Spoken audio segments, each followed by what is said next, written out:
back in the days, there was none of that. You have to improvise. You have to find a way to improvise it. To lack of funding, you have to fund your enterprise.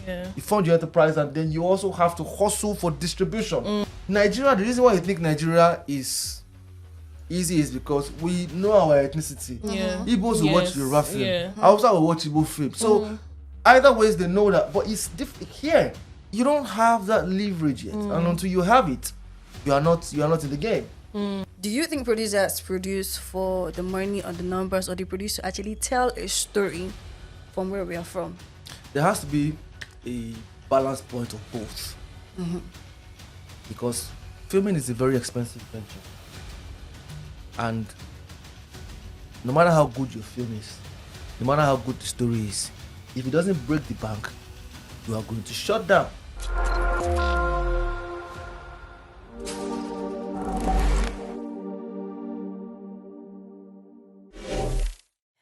Hello. Hi. Hi guys, and welcome back to another episode of the PageSix podcast. My name is Christabel, and I'm one of your co-hosts for this exciting podcast. I have with me today Kobe. Yes, as always. As always. The two yappers, we're back. This time I have more gist for you. More gist, as always. This guy's mouth not close. But Kobe, how have you been? You good? I mean, the summer is still summering. It's the still sun summering. is sunny, right? I still have more parties. I can see you're shining. I can As see. You said I still have more parties to attend. God, I beg. I thought that was a plan for summer. I mean, Kobe, we get work. Work and party. I like both. No, but please enjoy yourself. I will. So today we have a very Emphasis on exciting, very. yes, especially for me. Okay. I'm very excited about this episode because we're going to be discussing my favorite topic, Nollywood.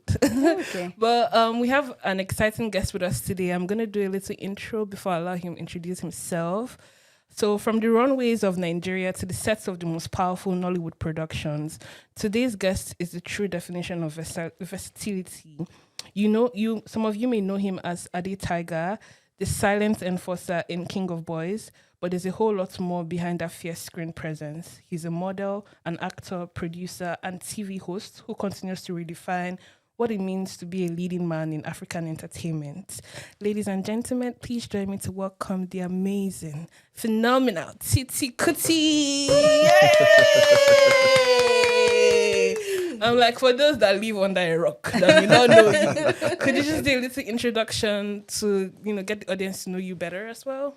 Well, you said most of it. Okay. So pretty much nothing to add. My name is Titi. I am a humanitarian with the United Nations. I am a filmmaker for upwards of 18 years now. Wow. I'm an all-round content creator, media practitioner, and an author too, because I'm currently writing a book. Wow. Too many names to that. It's just too many names. Yeah. Leave small for us.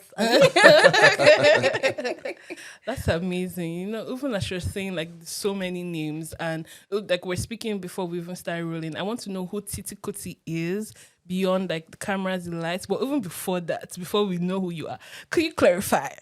Are you a direct descendant of Fela Kuti or the Kuti family, or how exactly are you related to the family? So I'm going to tell you guys something. She actually said she was going to ask this on camera.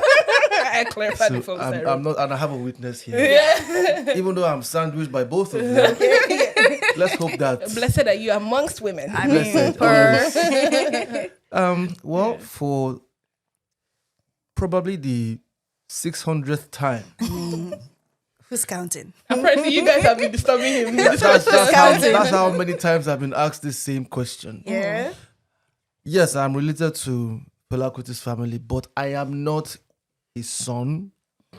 I don't even belong to his own tree of the family. Not tree. Yeah, like it's him. Yeah. Then my connection to him is from my grandfather, Okay. who happens to be his own father's brother. Oh, I Yeah, see. so they grew parallel. It's the same family tree. That's where we meet. Like extended family, essentially. Yeah, well, extended from the children. Yeah. But for them, it's Direct. Direct. Yeah. Okay. Yeah, cool. Pretty much, yeah. But they all like gave birth around the same time and stuff. So I am in the same age group with Sean Yes. Kuti. We grew up together and stuff. Yes. So pretty much that's it. Amazing. So, all right, now, so do you want to tell us about like who Titi Kuti is, even beyond who we see, like beyond the cameras? Because I heard you say you're also a humanitarian with the UN. Yes. You're going to have to ask questions, but I'll touch on that. Okay. I am a humanitarian ambassador with a UN agency called UNIPGC, which stands for United Nations International Peace and Governance Council, which basically focuses on a 4 compass point agenda circling around entrepreneurship development, mental health awareness, women empowerment, and social integration, especially for immigrants. The purpose basically is to start to re-engineer the mindset of future leaders against tomorrow, because it's been realized that most of the problems that we have in the world today is as a result of people who at some point in their life had to deal with certain traumas, which they never really healed from, but found a way to still advance themselves in society. And now they are in decision-making positions. Oh, God. So these Messing things up. Yeah, so these traumas will always affect their decisions. Yeah. The volatility and all. Yes. So the plan is a long-term plan for fiscal 10, 15, 20 years. Yeah. Long. So I mean, I might not even be the one to finish some of the projects that I'm on right now, but at least I'll have contributed my quota. Yeah. So, because even what you were saying about like how some of the leaders today are people who have experienced trauma, but are able to hold power. It's kind of what I saw something on TikTok where people were like, Lagos is not green, but we wonder like why Lagos is not green. When you go to the houses of some people in power, there's no trees around them. It's based on how they grew up. They probably did not grow up appreciating nature, and that small detail is affecting even the whole of Lagos now. So I think that's even such a powerful position to have that kind of impact on people. So honestly, that's amazing. Okay. Yeah, I think I just want to know, was being Major you as a model and as an actor, safe to say, has it always been the dream, or is it that it's just at some point in time, what did you want it to be as a child growing up? I've only ever wanted 2 things. As a matter of fact, if I wasn't in entertainment, I'll be in the army. Oh wow! Yeah, so AdeTiger. So not on the same line. Yeah, so total, but still, entertainment captured me. I think the military captured me first, but still, The Nigerian military. I was almost going to, be in, like I was going to follow that path. I had enrolled in military school. So what happened? NMS in Zaria. That's the story for another day. But, We have time. Basically, I would say it was balance of family dynamics. Okay. Having experienced the Civil War, my dad actually didn't mind, because he had his time and all. Yeah. So, but my mom really didn't want any of her kids to be. Okay. So the sabotage started from that end. It was from that front that the sabotage started, and then eventually, I mean, when you have 2 parents that love themselves, eventually the man is always giving. So that's the encapsulation of the story. Sorry. But I was going to pursue a career in the army. Okay. But before then, I've always been a creative person. I've always been very expressive. Even before I discovered modeling and things like that, a lot of times when I buy my outfits, I would always have my scissors and cut them into certain designs. I remember all these native parties that we always go for back in Nigeria. Yeah. I think it was a burial. I can't remember what it was. The ones that you have at Shebi. Yeah. And then my one at Shebi was cut and I was holding some parts with safety pin. Yeah. So it was weird. And, sometimes I got backlash because of the era that I was doing that. But that was what drew the attention of the very first modeling agent that saw me. It was at that party. So I'm like, So it's always been join. Yeah. So it's always been transitional for me. And modeling transitioned into television commercials. Okay. Television commercials transitioned into working on TV as a presenter. Yeah. And I did that for a number of years. I became the head of channel for that particular station. It was like the biggest lifestyle station in Nigeria back then, called Nigeria. Oh, nice. Okay. Yeah, like sometimes in 2009, 10, 11, that period. Yeah. So, and then I worked on radio too as a radio presenter. Wow. Inspiration FM. Oh, wow. I had a very popular program called Battle of the Sexes. So all these programs that they are talking about now. Like I did You this already years did back. Laid the it. foundation. You know, and then I Nice. transitioned into big format production, reality format. Oh. It was around that time that we had most of all the formats coming into Nigeria, starting from West African idols, the Nigerian idols. Then you had Nigeria's Got Talent season 1 and 2. I worked on all those projects. Oh wow, Nigerian Got Talent. Yeah, That's I was on amazing. NGT. I watched. Yeah. I definitely watched that show a lot. Really? Techno on the stage. Although I was behind the scene, I was an associate producer. So Wow. yeah. Oh, so I you worked on The Voice too. I went to South Africa with them. So I've pretty much been Through the Behind- journey. I have experience in all. off film. So when you see me perform at different capacities, you can't really place why it is coming so effortless. Yeah. It's years of experience. Wow. You get me? Paid So your dues already. yes, I can function as a director. I can function as a producer. I can function in any capacity on the production, any capacity at all. Amazing. So would you say you're an actor or a producer? I am a filmmaker. That's all encompassing. It's like collabo. Yes. Although sometimes my work is known as an actor, sometimes my work is known, but my work as an actor gets popular because of the face Yeah, in value. front. Yeah, but I have projects that have good projects, Yeah. good resume. That a lot of people don't wait to scroll and see the end credits to know who and who did what. But people in the industry know this was the guy Yeah, did that it. was on that. Yeah. Oh, okay. And I think even as I'm listening to your story, what I'm hearing, because like I came across you on King of Boys as AdeTiger. It goes to show like people just don't show up from anywhere. Because when I saw you in Dara, I was like, who is this guy? Why have I never seen him anywhere else before? But then it goes to show that he's been doing a lot of work even behind the scene. Like nobody just springs out of nowhere. Just because you don't know what their history is doesn't mean that they haven't put in the work. Yeah. Exactly. So that's really amazing. And even now seeing you, come on as your capacity as a producer, it makes a lot of sense because it tallies with like your skill set and history. So I wanted us to even talk about like King of Boys for a little.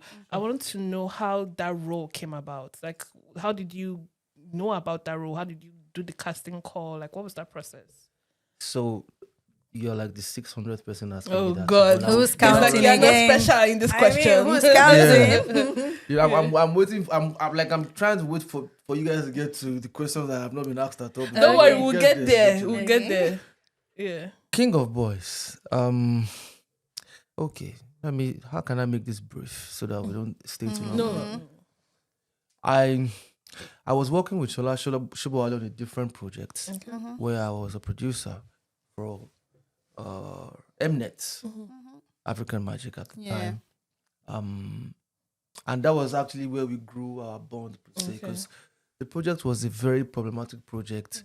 There were lots of new people on board who had just, some of them had been to film school, but they didn't have practical experience per se.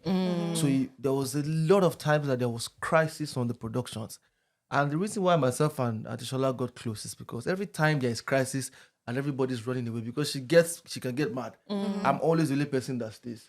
As a matter of fact, it is the time that people are running, I'm coming to her. That's And then she will blow her steam and then I'll calm things down and then one way or the other, I'm able to harmonize the production back.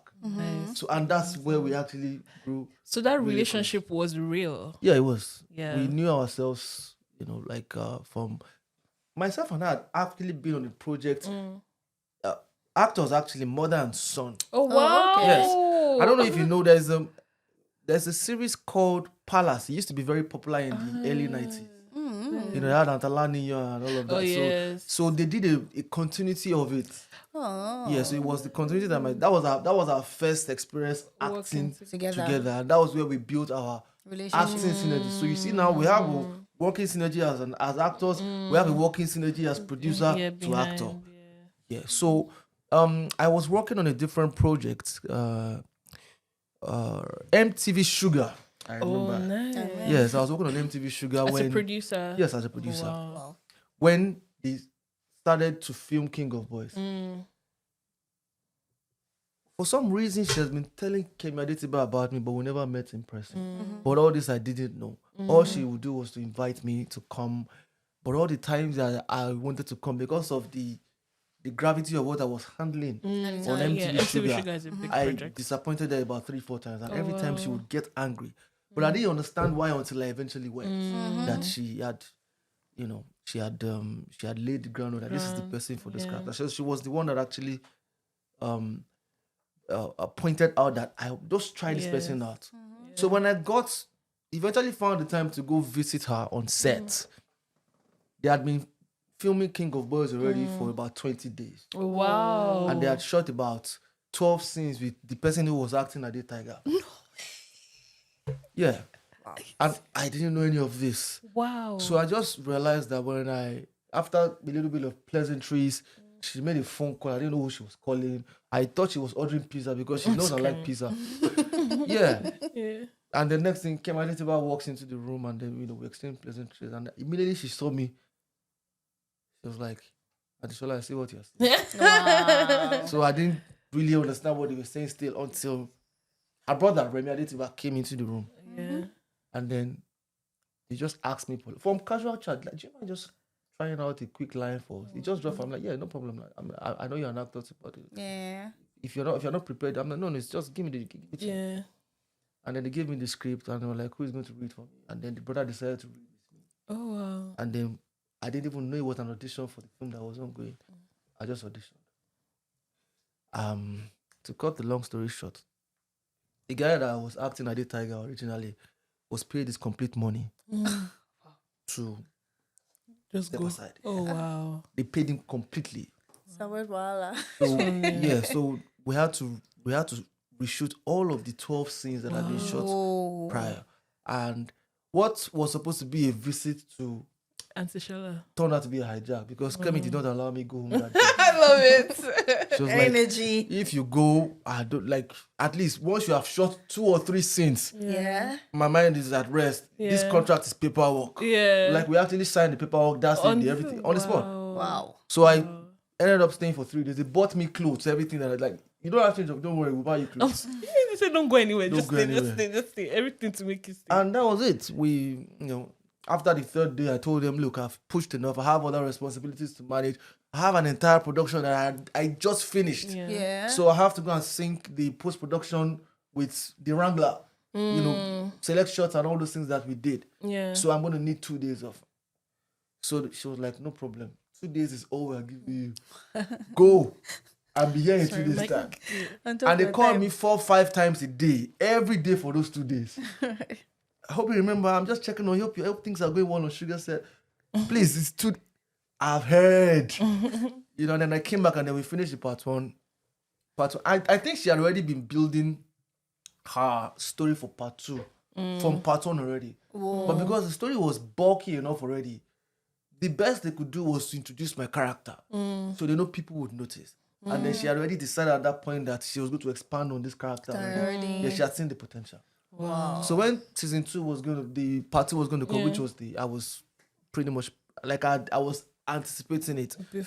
And we had a very short conversation, less than 45 seconds. Wow. I'm sending you the script. Read it and tell me if you can do it. That was all. Wow. And I'm like, I don't even need to read the script to tell you. Then you're gonna do it. If we have to jump off a helicopter, you do it. We'll hold our hands and do it together. and that was the energy we carried through the entire production. So we're just taking back into the King of Boys, the film, and there was a particular scene that everyone has been discussing, like behind the scenes. There was a scene in I believe it's in the first part, or was it the first or second part? The second part of King of Boys, where you were interacting with Shola Shabawali, and it's a scene where she takes a piece of meat and gives to the character AdeTiger to eat it. But there's a line that flows after where you say you can't eat before, I think, like your mother, before your elders eat. So a question for you was, how were you able to maintain such great, like, what's the word now, acting methods in such intense moments? Because Shola Shabawali, she seems like such an intense performer. How are you able to balance that intensity to also be like, okay, I know what I'm going to do here, I remember my lines and all that? Okay, so first, the scene you're talking about is in episode 4. Mm-hmm. Okay. And the thing about acting is... Sorry, just Mike, sorry. Mm-hmm. It's... Oh, yeah, so I said the scene is in episode 4, in case they might be earlier. The thing about acting is... This might go over some people's heads, but those that will pick it will pick it. You have to learn your lines and then forget your lines. Ooh. Wait, could you say that again? You have to learn your lines. You learn them. That means you absorb the lines. Okay. And then forget the lines. Okay. So forgetting the lines means there'll be places where dialogue will not be exactly the same as it is written on the script. But once you have absorbed it, You know what's going on. whatever comes out from your mouth, flow. And a lot of that happened in King of Voices, myself and Adeshola's scene. Because what people don't know is that before I got on set, especially for the series, which was season 1 or part 2, I disengaged from all activities for 3 months. Yeah. I was because of my conversation with Kemi and expectation and what I read in the script, I already knew this character, we have to take this character to the next level. So as much as I was the one that did the first one, I didn't say I did the first one. It took about 2 months. I was supposed to take a project. I was supposed to do the next MTV show. It was because of King of Boys that I turned it down. Just and all I was doing every day was I had read the entire script twice, because that's what I do. I read the script twice first, so I know the whole story. Even the scenes I'm not in, I know everything. And then I would section out my scenes, and then I compartmentalize them in hierarchy to the best that I can. So I already knew the most difficult scenes that I would need to, and those are the ones I worked on. And I had close to 2 months to work on them, pretty much. So, and Adesola is like that too. She's very diligent with her work. People think she's very talented. Don't get me wrong. Absolutely. She's super talented, Undeniable. but the diligence is the part that people don't realize. Adesola is one of the most diligent actors you can work with. Adesola, that's why she doesn't do just any project or just any role. Because she's not somebody that can just come and read half a page or 2 pages or 5 pages. Every time you give her a script, she's going to read the entire script. Yes, and then a lot of people who come from theater background, stage. That's one thing I didn't mention. I also did stage.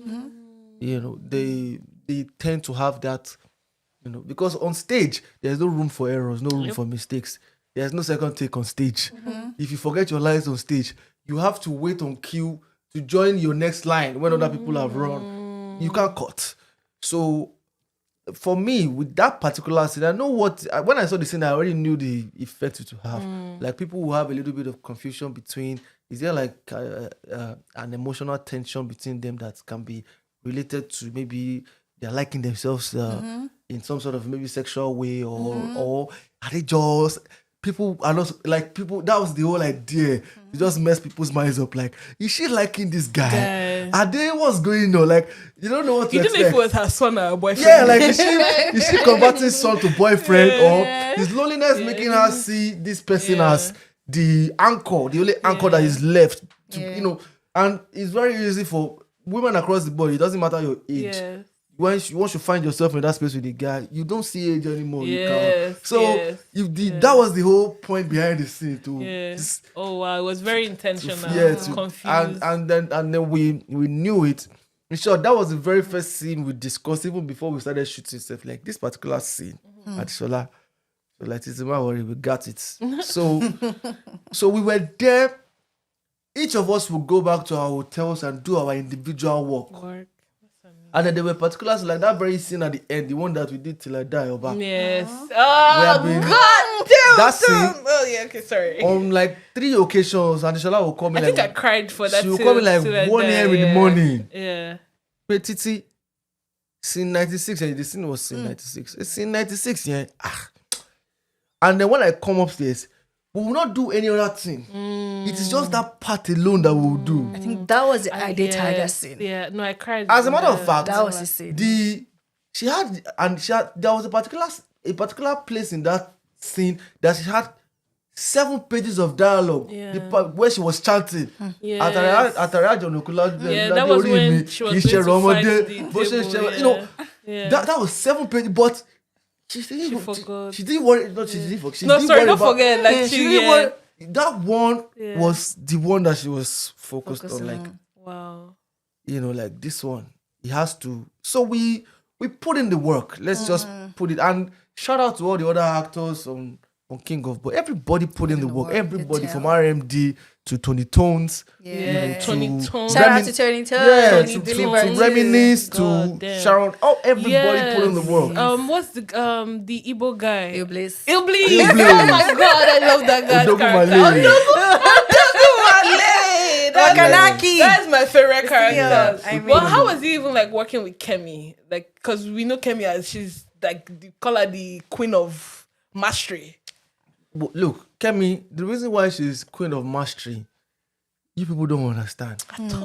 Kemi can take a whole day to shoot one scene if she has to. Don't get me wrong. There were days that we shot 7 scenes, even 10 scenes. And there were days that we did one scene. Throughout the day. There were scenes that we did for 5 days. That scene, that scene, we shot that scene for 5 days. The very first day, what happened? We got on set. The lighting and the aesthetics, art direction for the scene takes 7 hours. Yeah. And it's a night scene. Yeah. So you have to wait until night before you start setting up. So by the time they started setting up around maybe 7 p.m. when it was night, and they finished around 2 a.m., as soon as we finished rehearsing our lines, rain started falling. Oh. God. And that rain fell till 5. Rain said not here. Everybody was there till 5. The second day when we came, Reminisce was on his way to us. He had an accident. Oh my God. We couldn't shoot. Third day, everybody was on set. Reminisce has forgotten he was a Guinness ambassador at the time. Yeah. He had forgotten that he had a show. Oh God. And the crew, shout out to the crew of King of Boys, man. Because those guys, that particular crew, Iron Hearts, that's what I call a crew.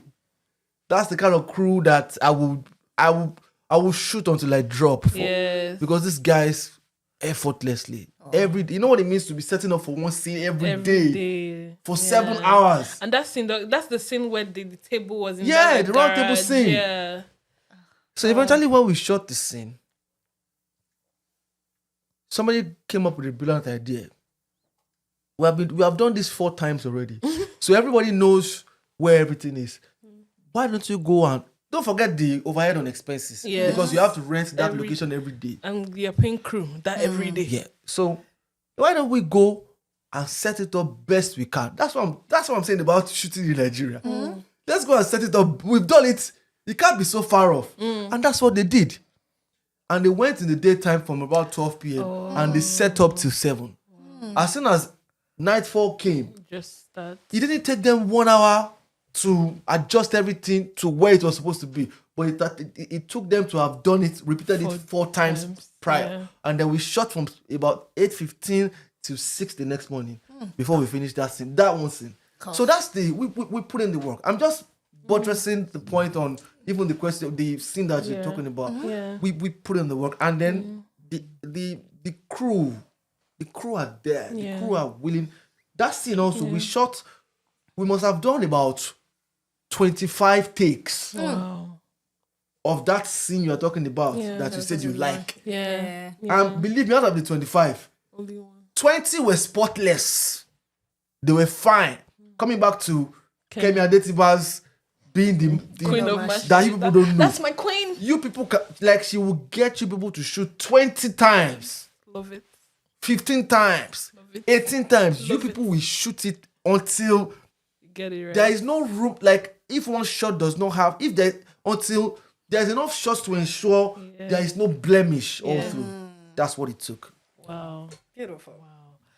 Wow. I'm just, wow.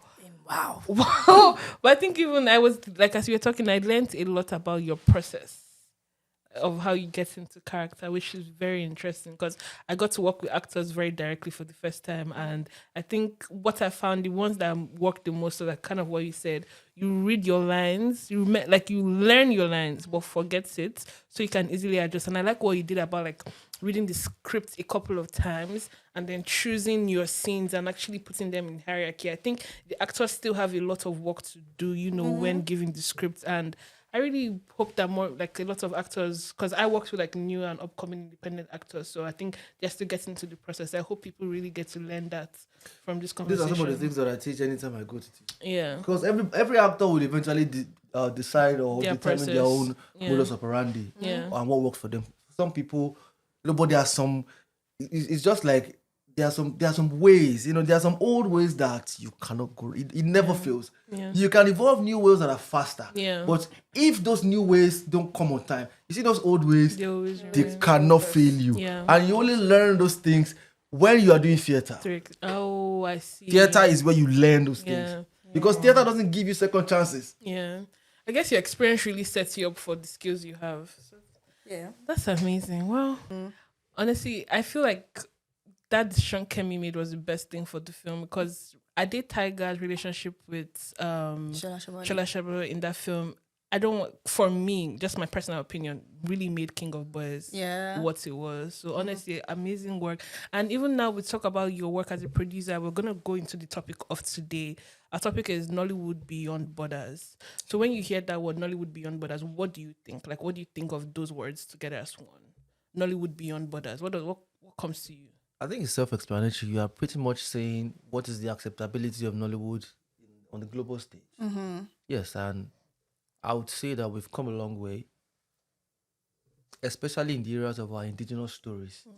I mean, gone are the days where we didn't have the quality or the expertise to shoot those stories properly. Now, we have been able to awaken mostly the Nigerians and Africans in diaspora to our stories, to our content, and some other cultures too.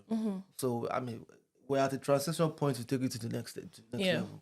So, in your role as a producer, what are you doing to take Nollywood beyond borders? Because I know you had produced the movie Colors of Love. Color of Love, yeah. Color of Love. So, how was that experience for you? Especially and I know was it Money Oboli was in the film. Yeah. A couple of Nigerian actors. Yeah. So, how was it like? And you shot it here. Yeah. What was that experience like?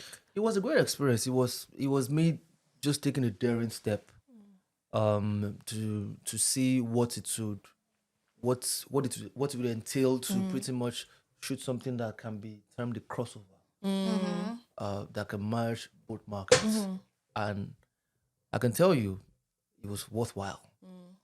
The film now is going to its final circuit is going to be at TIMF this year, which will be his 13th film festival. Oh, nice! And from the 13 festivals there's been, he's won 5 awards so far. Amazing. So, and the conversations that I've had, the places I've gone, I've been to Europe, I've been to a number of places just following the process and progress of the film. And a lot of times when people see the film, nobody expects it to be a Nigerian producer. Yeah. Oh, wow. Because of the quality, and that started from filming, from the casting to the crew to the storyline to the locations we used. Big shout out to the mayor of Brampton, Mayor Patrick Brown, who heard about what I was doing and picked up curiosity and insisted on meeting me in person. So he came on our location. When he came, he told us some of the locations that we had actually paid for, that were supposed to be, government places. He ensured that all those things were refunded. So that kind of, so he gave us more resources to be able to do more stuff. Yeah, so we had a professional setup. I had cast and crew that were across all cultures, that were hired based on competence, professionalism, and everybody was paid. There was no, please come and help me on my set. Everybody was paid. So it was a thing of pride that you can pull off a production on that scale. And a lot of my experience from Nigeria came into play, but I mean, that's why my guys were always thinking I was working magic. They didn't get that the terrain I'm coming from it's different. Trust me, like if I can function in that terrain, and then eventually when the support came from the city of Brampton, also they didn't no money but access. Locations. I was able to shoot exteriors. They gave us a police vehicle, like a lot of things. So now I'm in a place where I can have discussions with people that have $1 million to $5 million to shoot a film, and they will have the confidence to give me their money because the resume is right there. They can see what I've done. Okay. I was going to just ask, what are the challenges that you faced as a producer, both in Nigeria and here, trying to, as Nollywood on the borderline? What are the challenges you faced? The challenges in Nigeria, if we want to start discussing them, we're not going to finish this podcast today. Okay. I can tell you for sure. Yeah, but generally, Nigeria is... I don't know if you guys know anything about the Vietnam War. So, Nigeria is like Vietnam to America. That's how every producer from Nigeria is. You are wired to solve problems on the go. The orientation, everything works against you. Everything works against you. So your thinking skills, your ability to get up on the go and create solutions to problems is like 10 times faster than the average producer is required to do. Yes. And then when you get used to working on that frequency, there is nowhere in the world that you will go to that you will not excel. Adapt. So from power issues to area boys to lack of locations at some point, but now all of that is being resolved. Like people are investing into premium location. People are building Airbnbs. People are building film villages and stuff. Yeah. Back in the days, there was none of that. You have to improvise. You have to find a way to improvise it. Actually, To lack of funding. There's no such thing as grants in Nigeria. All this grant, although I've not gotten grants in Canada too, but I'm hearing that some people have gotten grants and stuff. There's no such thing as grants. You have to fund your enterprise. You fund your enterprise, and then you also have to hustle for distribution. Distribution is still a key challenge in Nigeria, even though we have the population. You think in Nigeria as opposed to here? Yes, distribution is still a problem. Wow. It is. How many cinemas do we have to service 240 million people? Okay, I think from that point... if you take out Amazon Prime and Netflix, that are the only two streaming platforms that are, I can say, strong. Your last of resort is YouTube. So how do you service the population? There are people, and if you want to look at the cinemas still serve the medium to upward mobile demography, pretty much, which are most likely in the cities and stuff. There are still places in the villages that the only thing they can watch is YouTube, African Magic or Go TV or Star Times. So how do you service all these areas? Yeah, how do you get, so you can't, if you want to break the bank, that's why you see there are only very few films that really break the bank in the cinemas. Even the cinemas now, it would be a miracle if they are not in debt trying to expand. Yes, because you still don't have enough. So you have more cinemas in Toronto alone from Landmark than you have in the entirety of Nigeria. Wow. Yeah. Landmark alone has more cinemas maybe not Toronto, in Ontario. Yeah. Landmark has more, and you have about 7 big cinemas. You have Landmark, you have Cineplex, you have what they call Cinestars. There are about 7 of them that have a vast network. Yeah. So up until when you get to that place where even in the villages, even in the suburbs, you can have one cinema that is accessible at 20 minutes walking distance. You cannot say you have a distribution network. So what you have is a recycle. The guys that you have to sell at least 500 million for you to be able to have enough money to at least break even on your expenses. Yeah. And then anything over, but people like Netflix came with good money. Came with dollars. If you're going to give an advice on movie platforms, would you say cinema, Netflix, or YouTube? Which would be your own? It depends on it depends on you can't really decide for any producer the direction they want to go. Yeah. I'll take my friend and colleague Omonobili, for example, who started a YouTube channel, the very first one, about 3 years ago. And now the kind of traction that YouTube channel has gotten, even if she doesn't sell to any major streaming platform, she's fine on her own. Okay. Yeah. Making decent money. And then you look at somebody like my colleague too, Funke Akindele, who sold 1.5 billion in the cinemas on her last project. She has no interest. She has a YouTube channel also but she's not.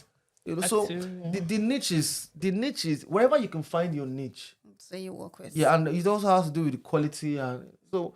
But streaming platforms definitely pay the best buys because you have the opportunity to negotiate different kind of arrangements. You can have in perpetuity. Yes. You can have a 5 years arrangement. License. You can have a 2 years arrangement. Yeah. You can go to cinemas and then your film does well in your cinema circuit, and they eventually decide to buy because of that. Yeah. So it's the dynamics. The depends. dynamic. You have to be open to broad-based dynamics, and then you see which niche works for you. Yeah. So that's I what I think can the say. reason why I was arguing that distribution may be a bit easier in Nigeria is because of the access. I understand what you mean of like availability for everybody, but in terms of access, I feel like they may have a little easier. But you as a producer here, like how does that, what are the challenges that you faced here now doing film in Canada, especially as an immigrant? Okay. Correct? So I'll before I answer your question, I want to ask you a question. You said something about access. Yes. Can you explain that? What do you mean by access? Okay, because I'm a filmmaker. I have a film like right now, and I'm currently in that distribution process. But I found that here the process to get it to like a streaming site or even go through cinema distribution is a bit more harder. And I can't, like, in Nigeria, if you know somebody, you can call somebody, I can just talk to somebody, and if it's good, they'll take your work. But here there are due processes to follow, and it's like it's like you are kind of just clawing at every opportunities, but it doesn't seem to actually actualize. Like the goal for me is to probably get the film on CBC or even Netflix, but then such opportunities are a bit harder to come by, especially as an independent creator. Like this is my first film, so not a lot of people are willing to take that chance on you. It's not about. So the reason why I asked is because I know that your question was going to answer. Your answer was going to answer your question. Okay, now. Yeah, pretty much. So it's not about you. First, you have to understand that the cinema or anybody that buys a film is a business. Absolutely. So it comes down to numbers first. No matter how good your film is. So one more thing that happened with Call of Love, I was invited to the Netflix head office in Amsterdam because it was the first thing. It's the first thing of this nature that anybody is doing in the West, not just in Canada alone. Yeah. So they wanted to see the potential in it, and they really just wanted to give me free advice. Like, look, this is how you can go about this that can get you or get us to probably even buy it or get our sister companies that oversee North America to consider it. So, and some of the things I took out from that meeting, because I was there for 5 days. Yeah, like they started out my accommodation. They really just wanted to just say, what is this Call of Love that we have not heard word about that. We have Mayo is coming there and everything. And I sent them a short clip from one of my teas that I probably played for you guys after the show. So, and they were like, the quality was Hollywood standard. I'm just gonna put it like that. You will understand when you watch it later. The quality of the film is actually Hollywood standard. It is something that ideally will cost the producer here 5 times the budget to shoot. So based on that, they just told me a few things. People forget the numbers part of it. People forget that we're a business. People get sentimental and they are passionate about what they want to do, about their project, and they expect you to share that same sentiment. They will share your passion, but not your sentiment, because they have a business to run. If you want to sell your film now, what numbers can you pull to the cinemas? You don't have the numbers yet. That is the major problem here. The community, as it is not pulling enough numbers. If you go to the cinemas now, if you have 10 titles, I'm just giving an example. If you have 10 titles in the cinema, 8 of those titles are Indian titles. Why? Because it's the Indians that come out to watch films. Films that you have never heard of in your life. The actors in those films are driving GT Camaros around Toronto here. You've never heard of those films. Why? Because the community is coming out to watch these films. Somehow they create the demand for their content. And wherever the money is where the cinema is going to pitch. So how are you going to get your community first and foremost to show up for you? Such that, I mean, there's been some galvanization recently with some films that have been coming, but it's still not enough to have a solid foot in the door, not at the door, in the door.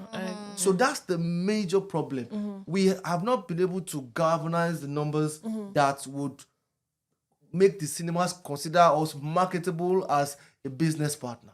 That's pretty much so. And until we get there, it's either you continue to grow your numbers or you do some sort of a crossover, maybe with the popular Indians or something.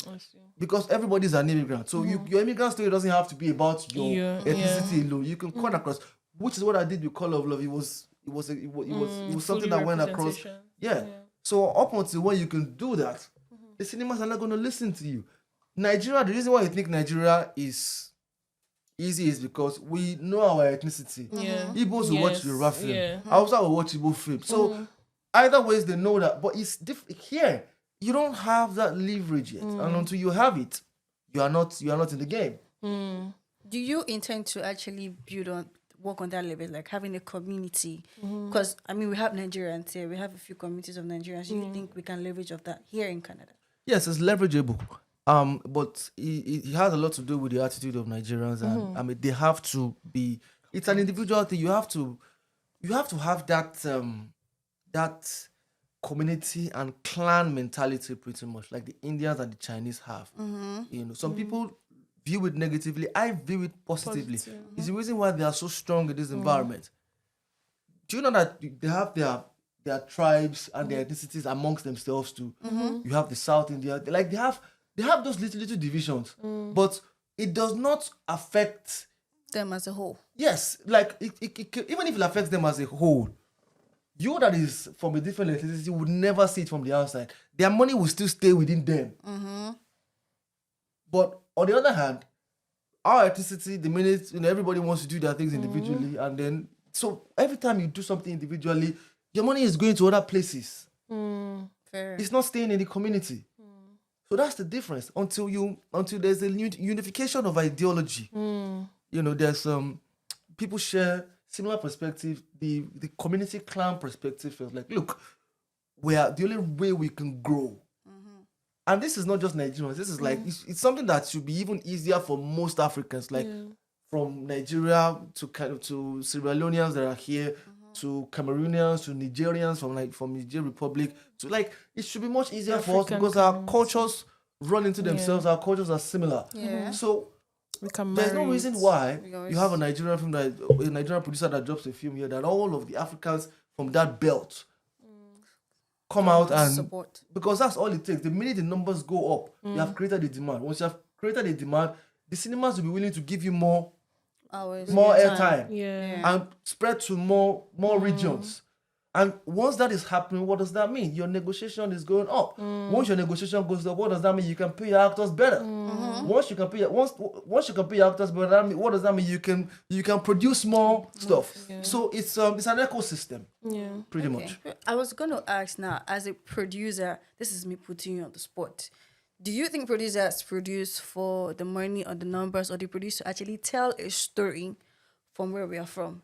There has to be a balance point of both. Because filming is a very expensive venture. And no matter how good your film is, no matter how good the story is, if it doesn't break the bank, you are going to shut down. Like it or not. It's not rocket science. So if you cannot find the balance between both, so sometimes that balance might not come immediately. It might be the long game. Like I'll take Call of Love for an example now. What it cost me to shoot Call of Love, I could have shot probably 10 YouTube films. Oh. Yeah, and the funny thing is, it's not even a full feature film. It's a short. Because that's as far as I could go budget-wise. Wow. You get what I mean? But without doing that, I would not have the knowledge it takes to shoot a film here. I would not have the resources I have now. I would not have literally I can shoot a proper film here now. I have everything it takes. From the resources to the crew. Most of the guys, I have about 3 guys that worked on the film that were Hollywood. The DOP, Rodolph Blachek, he's been in Hollywood for more than 20 years. We paid him, maybe not his worth, but we paid him for his time. What we paid him naturally. If some producers here, they'll be like, where did the government give you money or something? But because how do you grow an industry to that level if you cannot be an example of it yourself? So the only money that Call of Love has made so far is from the awards it has won, because some award categories in the film festivals come with monetary compensation, but it hasn't even gone to distribution. So I have spent all that money taking the pain to go round 12 film festivals. I'm about to go for the 13th now to end it all. And then at that point, I'll be open to distribution.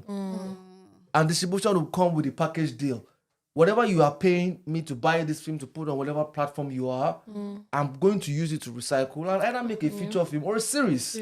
Because stories about ethnicity and all of the things that go on in Canada, you can never run out of those stories. You can never run out. Yeah, and I think it's a culture that hasn't been tapped in yet. Of course. So there's still a lot we can uncover. Of course. But even in hearing all this, I wanted to know, how do you, especially as a producer, you would have moments when you hear things like no's or just times of disappointment or discouragement. How do you keep yourself going? How do you, build yourself back up? Do you know how many disappointments I've had in this industry in the course of my journey? I'll give you an example, even from back in Nigeria. Yeah? At least Nigeria's Got Talent. Yes. That was a $2 billion project. And this was at way back 2014. And we had to go to 7 or 8 regions. 8 regions, actually. And we came to Port Harcourt too to do auditions. And every region, our audition would always be about 5,000 to 6,000 people. Yeah. And huge. Because of the size of the crew, there was 65 crew members and about 40 ad hoc staff. We always had to charter an airplane. Wow.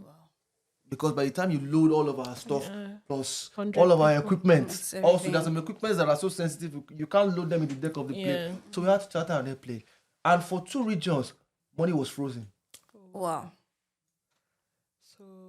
So look, do you move? That's what I said, that when you work in Nigeria, for me, disappointment is not every disappointment creates a chain reaction in your head to innovate, to think out of the box. That's what it has been for me. Your perspective. And even when the disappointment is financial, if you've been in production for long enough, you understand the implication of financial disappointments, because it can crash. Yes, it can crash your production. Production is ripple effect. It's a lot of people doing different things at the same time, even if you have the knowledge to do everything, because there are those things, those elements have to move. Somebody else has to move them.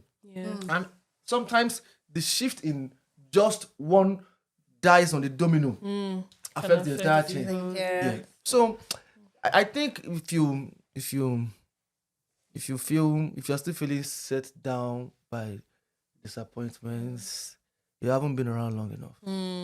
So you're saying it comes with experience. If you have been around long enough, you take it. Sometimes there are productions that are shut down that I know that I give my absolute best, but those productions still shut down. But the compensation for me is I know that I give my absolute best. Beautiful. And then there are others that revive miraculously. So in the spirit of, so the universe has a way of circling things around. Yes. There are times I found myself there was a time I was shooting this same show that I met Shola Shebo earlier on. The name of the show was Hustle. Oh, yeah. okay. Yes, Hustle. One of our characters on Hustle. You were in also? Yes, I was the associate producer on Hustle. Beautiful. In short, I was actor on Hustle from season 2. Wow. Yeah. That was a good show. Anyways, one of the if you watch Hustle, you know Razak. I do. Yes, Razak. It's one of my favorite, actually. Yes. That's what I'm like, So Razak. What's that his real name her again? son. Yes. One of the days when we had about 30 scenes to make up before TX. 30 scenes. 30 scenes, yes. In a day. We had to shoot it in that one day. Another here. Are you We had guys? to shoot it in that one day. Are you guys hearing this man? This, 30 scenes. We had hired on the set that day, we had over 200 extras for different scenes. And we didn't want to, because we wanted to do something called, back then we call it miracle shooting, because it's like a run and gun system where we have our schedule, but the minute, even with the schedule we have, we left it flexible to move things around. If the props for scene A is ready on time, and we are getting the actors ready too for that kind of, this is what we have to do to make this thing happen. Yeah. They came to arrest Razak on the morning of that shoot because he made a skit on Facebook that the pastor felt offended about. Oh my God. And one of the very big pastors in there, I'm not going to mention his name, but I feel like I know who he is, because there's somebody else one that of the just very came big out of pastors. prison for this. And this policeman arrived like they came to come and arrest the thief. Oh my God. And everybody was afraid. They didn't know. They thought maybe he did internet fraud or something. So nobody wanted to. So I was the only one that went to the station with him, Lion Building. Wow. The police said, why are you taking this? So they were a little. I said, no, this person is on my payroll. I'm the one that's going to answer for the money that I waste today. Yeah. So wherever you're taking him, I'm going there with you you're guys. responsible. So we went from where we were shooting in Otedela Estate to Lion Building in Ikoyi.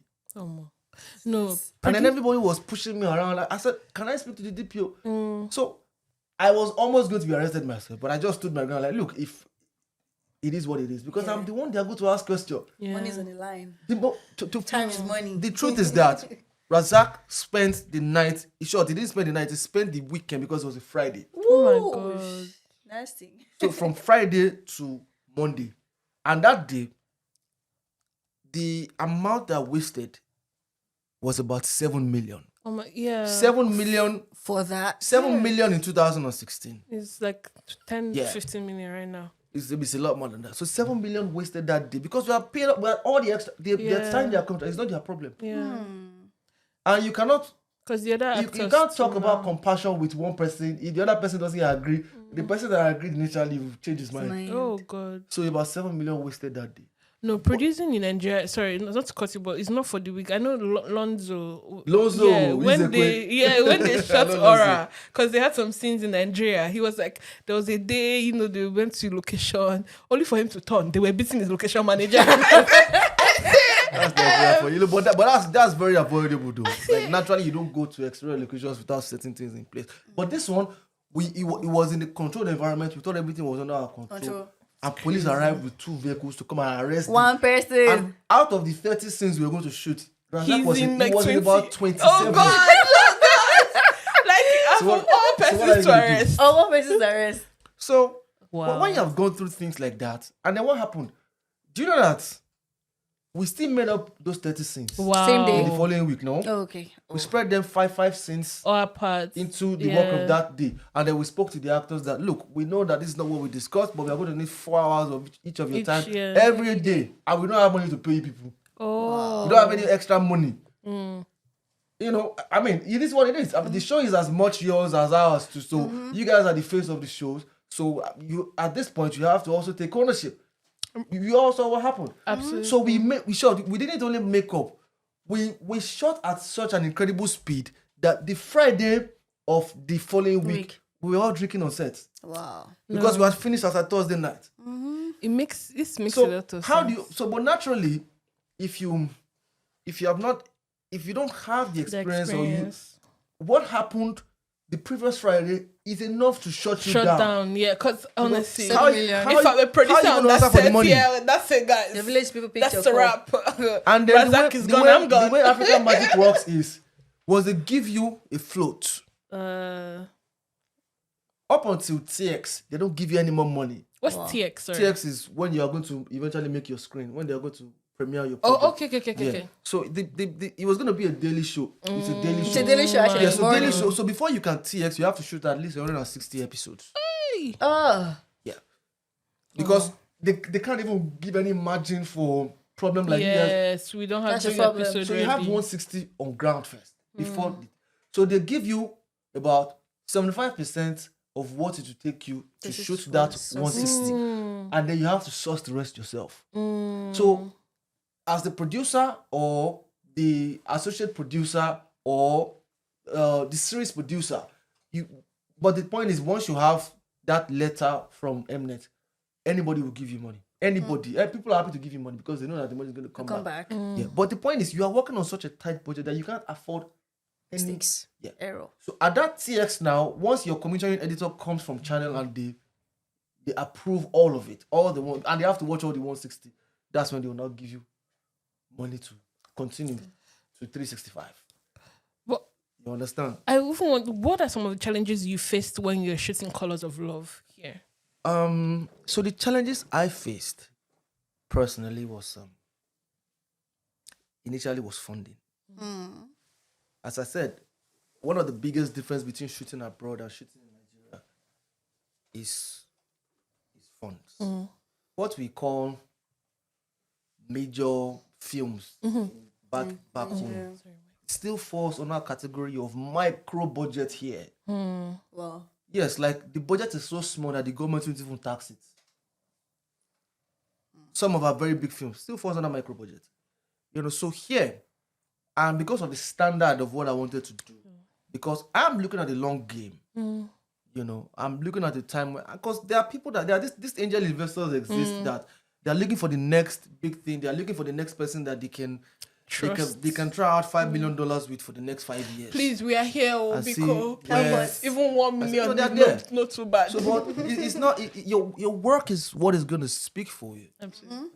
I've been to so many places in the past 1 year because of this project that I know that eventually at some point when everything starts to triangulate, then it now becomes a case of people wondering, how did you do it? No, it cost me time, personal resources, a lot of it, and dedication. So funding was the major challenge, but as soon as I started, I was able to find a collaborator. So that kind of relieved the stress a little bit, and the collaborator came by himself. Oh, so sorry. Wow. Okay. Collaborator came by himself. Like, he's been following me since, he's been following my journey. Yeah. So, and what he said was, for whatever you can pass with as some sort of credit, like, I mean, yeah, sure. That's that. So I gave him 3 options. You decide which works for you. And so when he came in, I was able to scale up a little more. But because initially I was doing it all by myself alone, and it was taking a lot of money. So the other thing was access, because you have to, all the permits that you have to get to be able to shoot here and there. But you see, knowing the mayor of Brampton solved 80% of that. Although I started filming and I dealt with someone before I met him. Okay. But now if I have to repeat it again, the connection is on ground. Perfect. And then because of what he did, because he was always posting, the days he comes on our location, he posts on his story. The mayor of Richmond Hill saw his post one day and requested to meet me. So a couple of people, locations are opening. So I have so much. I met with one of the chiefs of the Pure Police Region that is saying, look, if you want to shoot a proper police, and you need police people, and you need proper uniforms and stuff, even a wing of our building and stuff, just give us credit and paint us, make us look good. So I've gotten things that are more valuable than money from the experience. Sure. So no matter what it has cost me, the things that I've gotten, even though it has not materialized yet, cannot be quantified in money. So funding is your first major issue. Then 2, you have to a large extent, you have to find the balance between that run and gun mentality in Nigeria. Here, every extra second, people are going to get paid. Yes. So you have to ensure that you are right on the money. Which for me has never been a problem. Like for me, it's even a plus, because I'm a very organized person when it comes to production. So when I see people that it's time to show up, they show up on time. There is no external factors like power, all those things militating against me. If I tell you that I'm going to finish at 5 p.m. today, I will most likely finish at 4:20. So it works for me. But some other Nigerians might be having different experiences, different challenges, because they're trying to cut corners and stuff. But I did everything by the book. I did insurance for my production. I got insurance for my equipment separately. So it was proper. Everybody felt safe.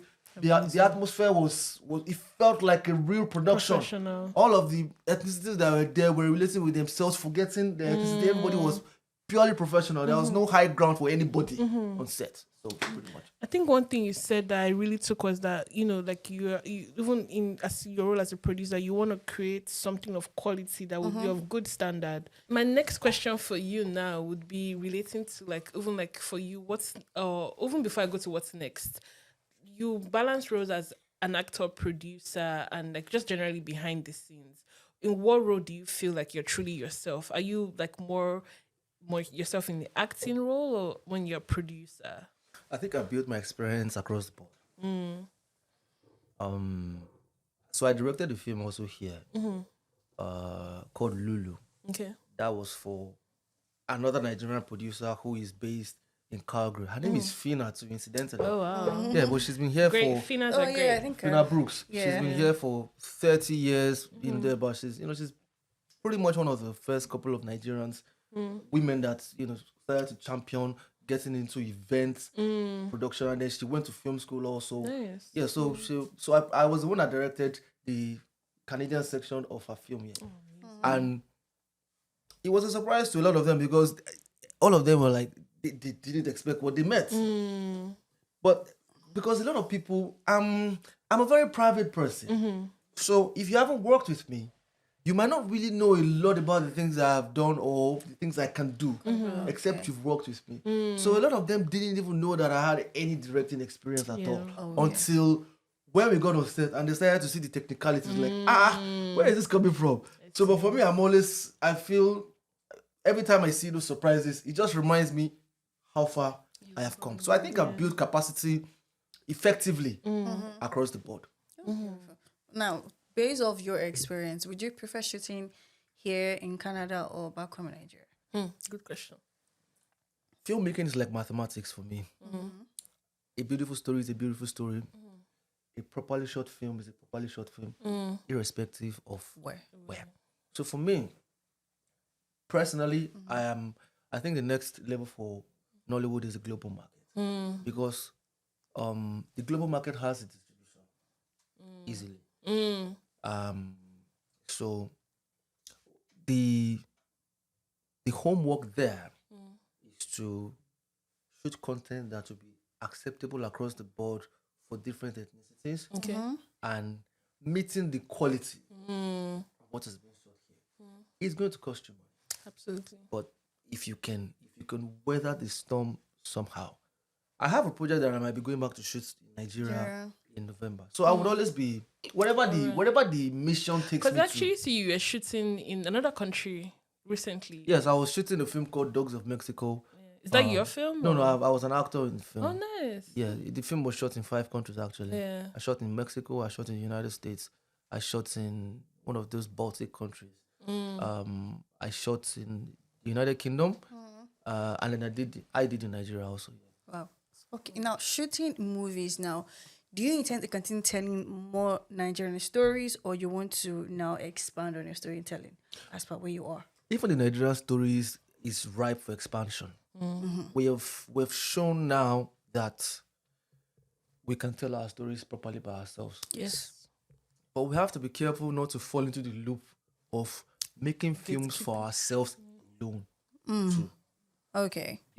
So films like shout out to even before Lisha, films like what's the Kunle Afolayan's film again? Anikulapo. I was in Anikulapo too. I know, I saw you. a lot of people did not believe that character. You're very distinct. It's because that was different. I took that project. Yeah, when I saw you in that role, I was like, that was the reason why I took it. Yes. Because a lot of people don't know. Different. They don't know that I can speak Yoruba very well. Okay. They didn't even believe it. So I was happy to shock them. Like, look, forget all this English I'm speaking. When it's time to go to the roots, I'm not lacking.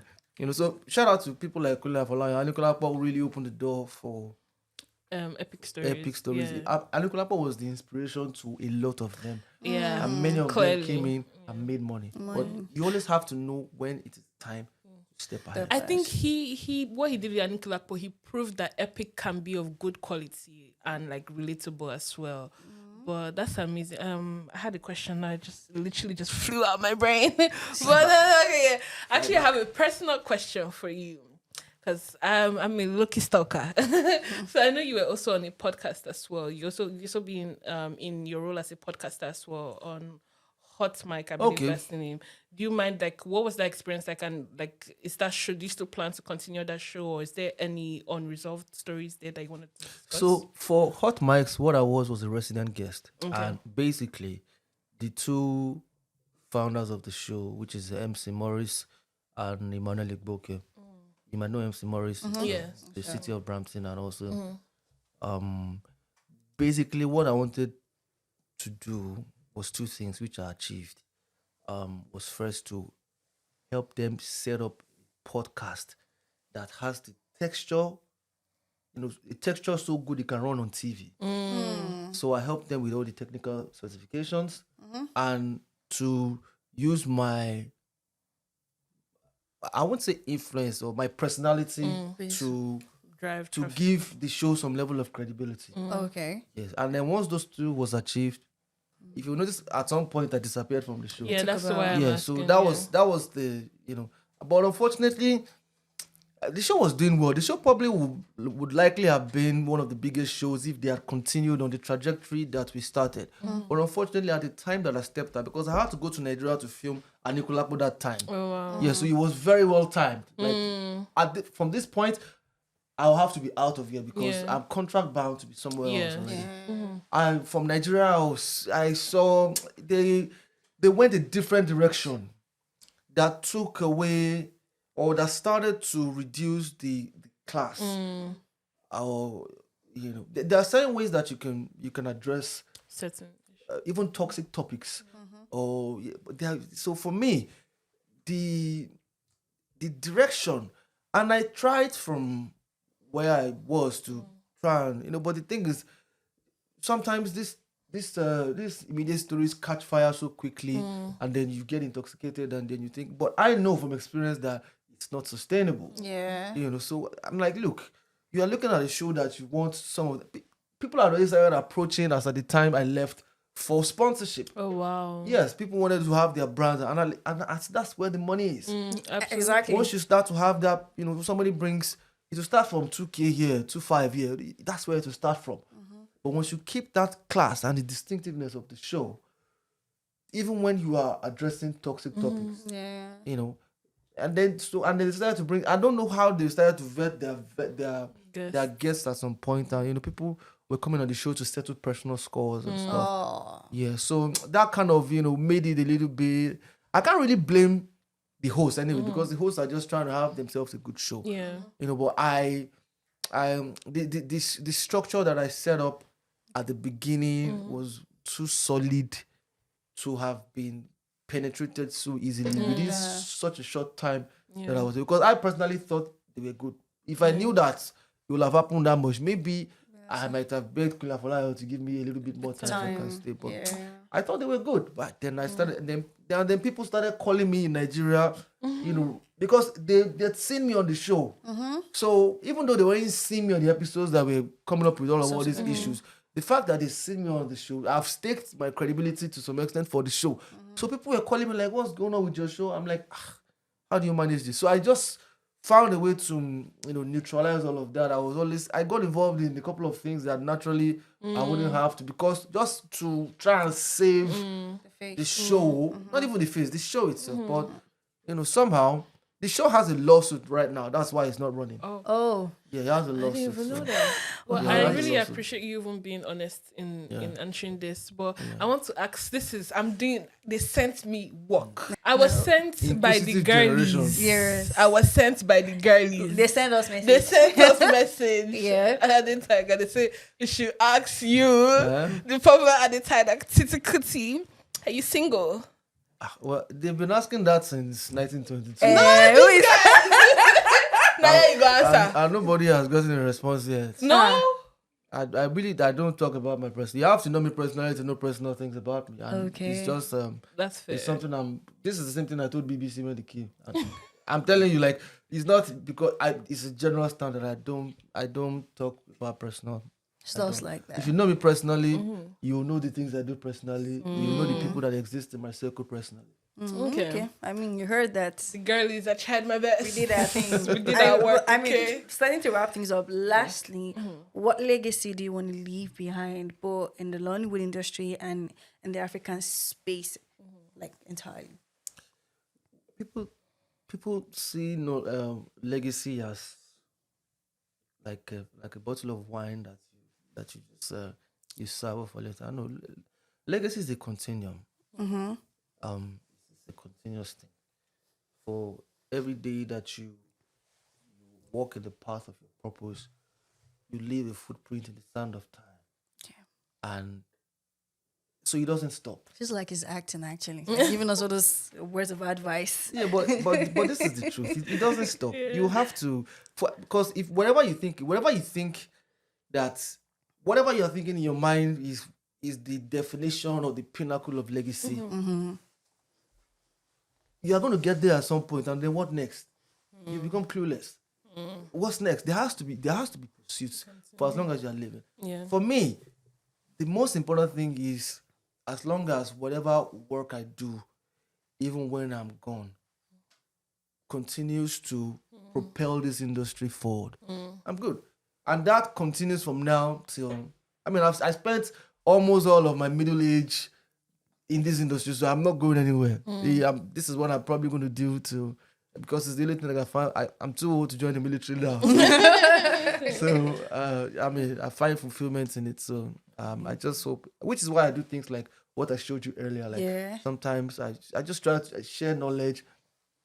Sometimes these people call me and they want. I said, don't pay me. Just whatever you can. If you want to give me honorable, I'll take it. But this is, for me, I have a vested interest in this industry. You get, so I want to share. I want to teach. I have the knowledge. I'm not going to take it away. No. And the application will always be different. Yeah. So if I can, I will teach. So for me, it's the legacy is a continuum. It's continuous, and the most important thing is to leave a footprint in the sand of time. And I think you're doing that successfully well. But my last question for you would be, what's How next? many last questions? Sorry, no, like we are two individuals. Like the 10th last question. We're wrapping things up. Okay. But what's next for you? What's next for Titi? Yeah. So there is no next. Even that is continuous. At the moment, I'm going to be rounding up Call of Love's festival tour at Toronto International Nollywood Film Festival. And that will be the 13th. The 13th festival. It will be showcasing. Afterwards, I will be looking for distribution channels that will be interested in buying a short. Hopefully with a package deal to continue. Because I already have about 9 more scripts written on Call of Love. Wow. Yeah. I love so that. At the moment, I'm also very busy writing. I'm writing a novel adaptation of Call of Love. Wow. Yeah, so so cool. I'm hoping I can round that up by the end of the year. As a matter of fact, since I arrived Toronto back, I haven't really been, by nature, not nature, but generally I'm not the type that goes to many places, but it's been even worse since I landed, because I've been writing a script for a film is different from writing a novel. It takes different. So I've had to activate some muscles I've not used in a while, but it's going good. And once that is done, Dogs of Mexico should be dropping at Toronto International Film Festival. That's TIFF later this year also. I have a project I'm supposed to shoot November, December, along with some American producers who are supposed to be partnering. It's supposed to be their first experiment shooting in Nigeria, because they've had their eyes on the market since, but nobody to plug. Push them down. And guess how we met? Colors of Love Film Festival. Okay. Yeah. They literally came to who is the person that did that film? And then that's how. And for about a year now, we've been talking back and forth, and basically just trying to build. They've been speaking to their investors also, who a lot of people have their skepticism. So sometimes all it takes is one person to break that chain. If this works out well, and were able to pull this one off successfully, they have other people that are watching too. Yes, That would want to join it. That just want to see the success of this one. So okay, sorry, I know I said last Set question. an extra for film festival. We'll get quotation. Could be. Don't worry, we're going to discuss later. But I know I said last question. One last we'll more start, we'll question. start, we'll start charging per second I billing. promise. The last question now. Our last question. So, what would you advise the Nollywood community here in Canada? Like, what would you advise us in terms of moving forward? My advice would go beyond just the Nollywood community. My advice would go to the general, the community that covers all of African ethnicity. That, As a whole. the only way that our industry can grow is with them. We have the access is there, but without the numbers, we cannot have the strength. We cannot have the resources. We cannot have the reach out. Cineplex has over 400 cinemas across Canada. There is no way in Canada you go to, even Nunavut and Nova Scotia, all those places that you will not find large Nigerian community. And there are WhatsApp groups that have people in different provinces. So we need the galvanization. We need to understand. We need to be able to set our differences aside when it comes to the aspects of keeping our money within our ecosystem first. You know, because that's where the real power is. I agree. That's where the real power is. So I will encourage the producers to continue to do what they can. I mean, coming here, I understand some of the challenges, especially which it comes around funding. I mean, I can imagine if I was waiting for grants, I probably would still be chasing the grant now. So for me, I just had to make up my mind, because everything I saw Color of Love was Naira converted to dollar. But at that time, I had to do it. Yeah. So you can't lose faith. Somebody has to take the bull by the horn, and a lot of people can take the bull by the horn at the same time. It all comes down to mindset. Okay, that's a very nice one. I mean, guys, you've heard it. Please try to support your own. Let us come together as one. You know, That's the only way we can move let's forward. set our Honestly. foot on the sand and let's make a mark on it. Okay. I mean, it's a wrap here. It's been a wonderful time with you. Yeah, I mean, special. Yes. It was so real. I mean, you were so very real with us, and you were very blunt, and you didn't hold anything back. You were so very real. I want to appreciate you for that. So, guys, it's a wrap for us here. Yes. So we'll come your way. Please don't forget to follow Embassy Studio and PageSix on all our various social media platforms: Instagram, YouTube, Facebook, TikTok, even Thread. Please don't forget to follow us and share this to your community too. Please, that we are building community. something here. We need to build that community. So till I come your way, I'm Kobe, And I'm Chrissy T. and this is Titi. Titi, Bye guys. Bye guys.